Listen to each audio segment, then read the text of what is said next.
আসসালামু আলাইকুম, welcome to my family kitchen. আজ আমি আপনাদের একটা নতুন রেসিপি শেয়ার করব। 1 কাপ পরিমাণ ময়দা নিলাম। এবার নিলাম হাফ কাপ পরিমাণ কর্নফ্লাওয়ার। এবার দিলাম সামান্য একটু লবণ। এবার দিয়েছি 100 গ্রাম বাটার। বাটারটা আমি গলিয়ে নিয়েছি। অবশ্যই গলানো বাটার দেওয়ারই চেষ্টা করবেন।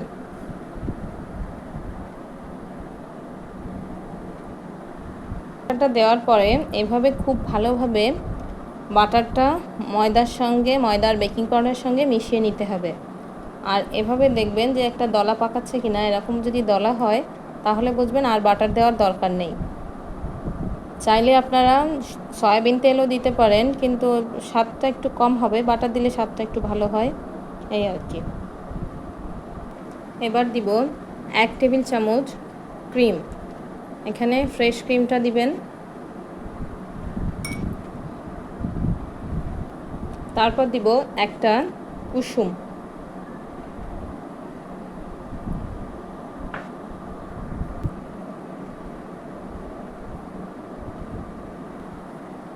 এবার দিব 1 টেবিল চামচ পরিমাণ দুধ। তারপর আবার আর 1 টেবিল চামচ পরিমাণ দুধ দেব। এখন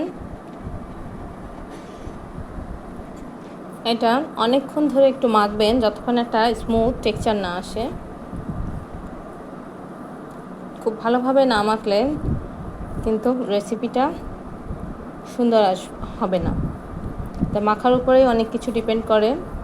চেষ্টা করবেন খুব ভালোভাবে মাখতে। অনেকক্ষণ মাখার পর এরকম একটা গোল তৈরি করে নিলাম। নিয়ে এখন এটাকে আমি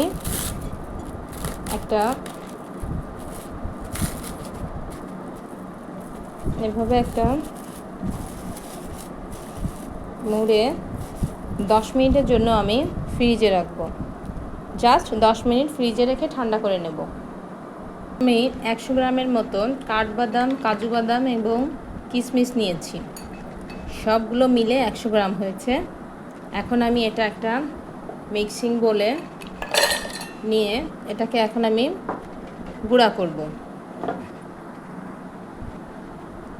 দেখেন এরকম গুঁড়ো হবে, পুরোটা মিহি হবে না। ভালোভাবে দেখিয়ে দিচ্ছি। পুরোটা মিহি হবে না, এরকম একটু দানা দানা থাকবে। এরকম গুঁড়ো করে নেবেন। 10 মিনিট হয়ে গেছে। 10 মিনিট পর এটা আমি ফ্রিজ থেকে বের করে নিয়েছি। এখন আমি এটাকে বেলে নেব। প্রথমে হাত দিয়ে এরকম করে সোজা করে নেব। হাত দিয়ে এভাবে একটু বিছিয়ে নেব যাতে আমার বেলতে সুবিধা হয়।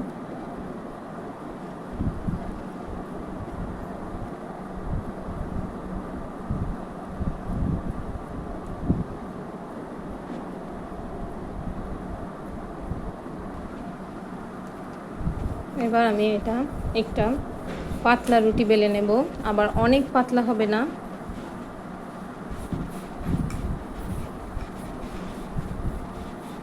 আমি যেমন খামির তৈরি করেছিলাম সেই খামিরটাই বেলে নিয়েছি। পরে এক্সট্রা কোনো ময়দা দিয়ে আমি কিন্তু রুটিটা বেলিনি, এটা খেয়াল রাখবেন।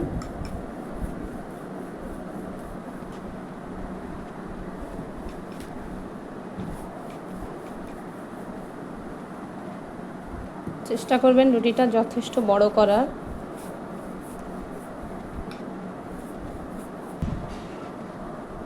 এরকম বড় সাইজের কিছু একটা দিয়ে রুটিটাকে এভাবে কেটে নেব।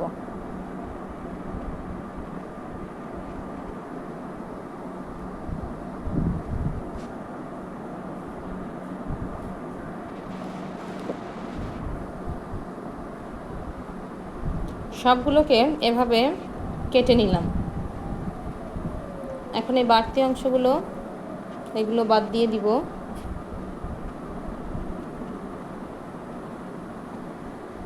এবার যে বাদামগুলো আমি ক্রাশ করে রেখেছিলাম সবগুলো ভিতরে পুরের মতো করে দিব।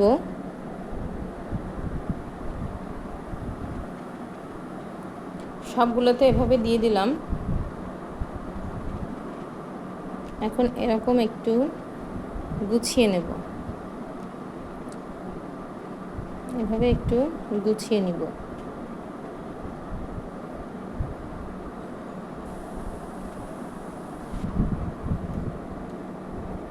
এবার এভাবে একটু চেপে নেব, চেপে এটাকে একটু বড় করে নেব।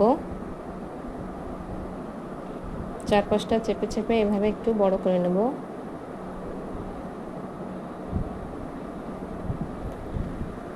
এখন ভাঁজটা খেয়াল করবেন,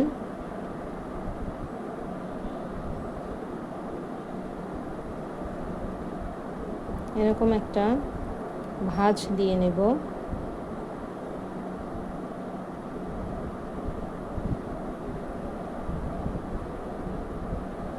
ভাঁজ করে মুখটা আটকে দেব যাতে মুখটা খুলে না যায়। আর একটা গোল শেপ করে নিব, রাউন্ড শেপ এরকম।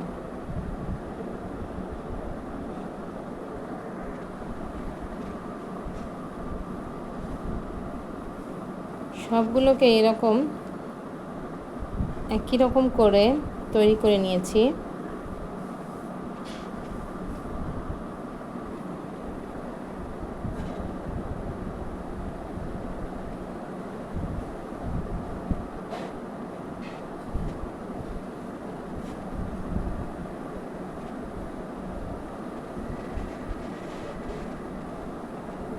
এভাবে মুখটা আটকে একটা সুন্দর শেপ করে নিয়েছি।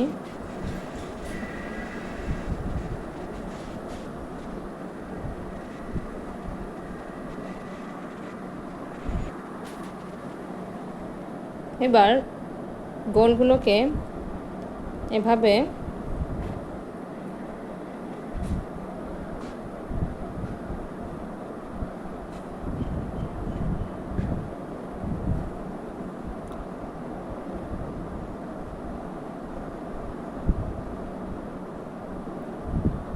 এইগুলোকে এইভাবে মিশিয়ে দেব। ভালো করে লক্ষ্য করেন আমি কিভাবে করছি। একেবারে একটা মৌমাছির চাকের মতোই দেখাবে, দেখেছেন?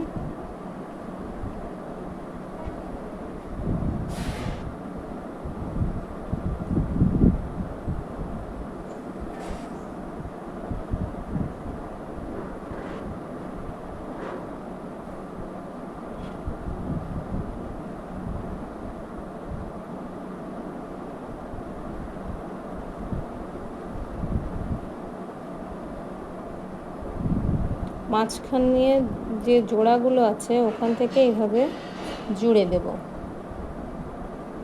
দেখলেই মনে হবে যে এগুলো একটা মৌমাছির চাক।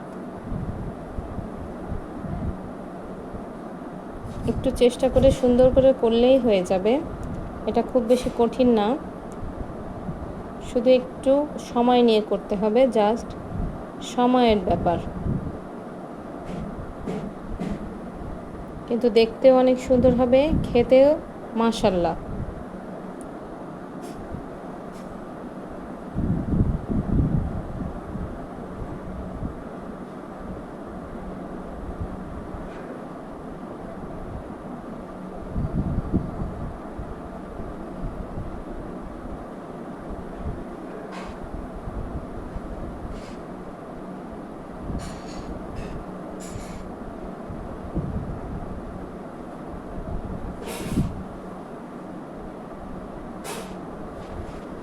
দেখেন কতটা সুন্দর হয়েছে, আপনাদের আমি কাছে নিয়ে দেখাচ্ছি যে কতটা সুন্দর হয়েছে এটা।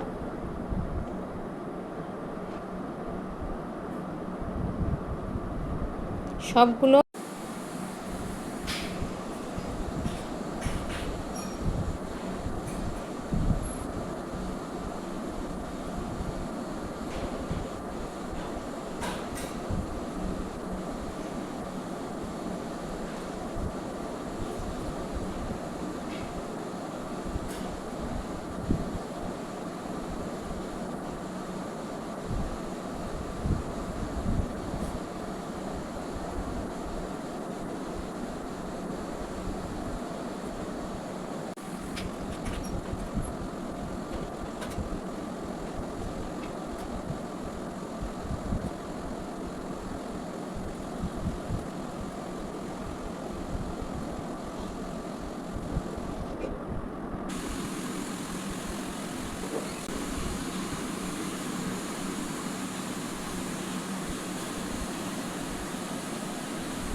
এভাবে বানিয়ে এখন আমি এটাকে বানানোর আগে আমি ওভেন ট্রেতে রেখেছি। ওভেন ট্রেতে একটু তেল ব্রাশ করে নিয়েছিলাম, আর ওভেনটাকে 10 মিনিটের জন্য আমি প্রিহিট করতে দিয়েছি।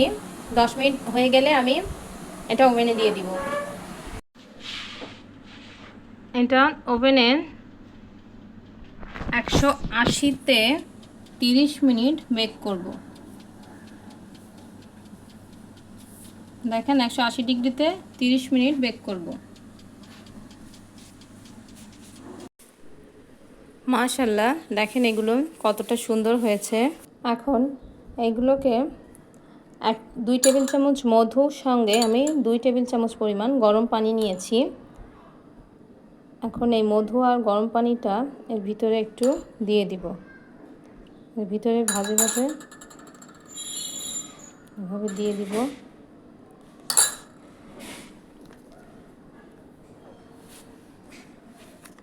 দিয়ে এরকম একটা রাখবো।